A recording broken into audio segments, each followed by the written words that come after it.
কোনে নাজানে ঐশ্বৰ্যা ৰায় বচ্চনৰ কথা। বলিউডৰ এগৰাকী জনপ্ৰিয় অভিনেত্ৰী তেওঁ।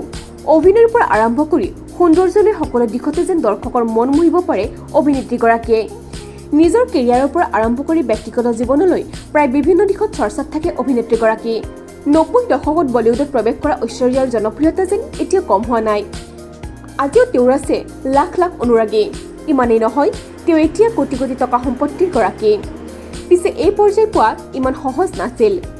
কিন্তু আপুনি জানেনে, কেৰিয়াৰৰ আৰম্ভণিতে ঐশ্বৰ্যা ৰায়ে মাত্ৰ ১৫০০ টকাৰ বাবে কাম কৰিব লগা হৈছিল। আচৰিত লাগিলেও সত্য এই কথা। ১৯৯৪ চনত ঐশ্বৰ্যা ৰায়ে মিছ ৱৰ্ল্ড খিতাপ দখল কৰিছিল। কিন্তু এই সফলতা অতি সহজ নাছিল। কঠোৰ পৰিশ্ৰমৰ অধ্যাৱসায়ৰ অন্তত আছিল এই প্ৰাপ্তি। যি সময়ত অভিনেত্ৰীগৰাকী সংগ্ৰাম কৰি আছিল, সেই সময়ত তেওঁ এটা মডেলিঙৰ চুক্তি লাভ কৰিছিল। তেওঁ কাপোৰৰ দোকান এখনৰ বাবে মডেলিং কৰিছিল।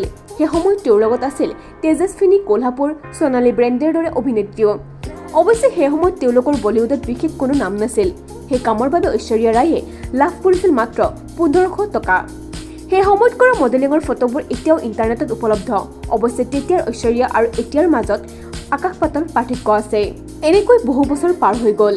নিজৰ দক্ষতাৰে বলিউডত নিজকে প্ৰতিষ্ঠা কৰিবলৈ সক্ষম হয় ঐশ্বৰ্যা ৰায়। বিগত এবছৰ ধৰি ছ'চিয়েল মিডিয়াত অভিনেত্ৰীগৰাকীৰ বিবাহ বিচ্ছেদৰ উৰাবাতৰি চলি আছে। একাংশই দাবী কৰিছিল যে ঐশ্বৰ্যা আৰু অভিষেকে পৃথকে পৃথকে বাস কৰে, কিন্তু এই ক্ষেত্ৰত দুয়ো কেতিয়াও আনুষ্ঠানিক ঘোষণা কৰা নাই। অভিনেত্ৰী ঐশ্বৰ্যা স্মাৰ্ট বুলি সকলোৱে জানে।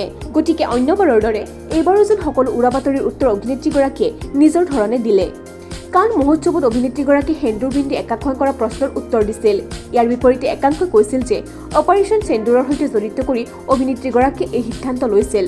ইয়াৰ উপৰি কিছুদিন পূৰ্বে এয়াৰপৰ্টত অভিষেক আৰু কন্যা আৰৱদাৰ সৈতে দেখা গৈছিল অভিনেত্ৰীগৰাকীক, যি তেওঁলোকৰ সম্পৰ্কৰ স্থিতি প্ৰকাশ কৰিছে।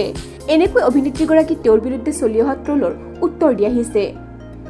News desk report, TV9 Assam digital.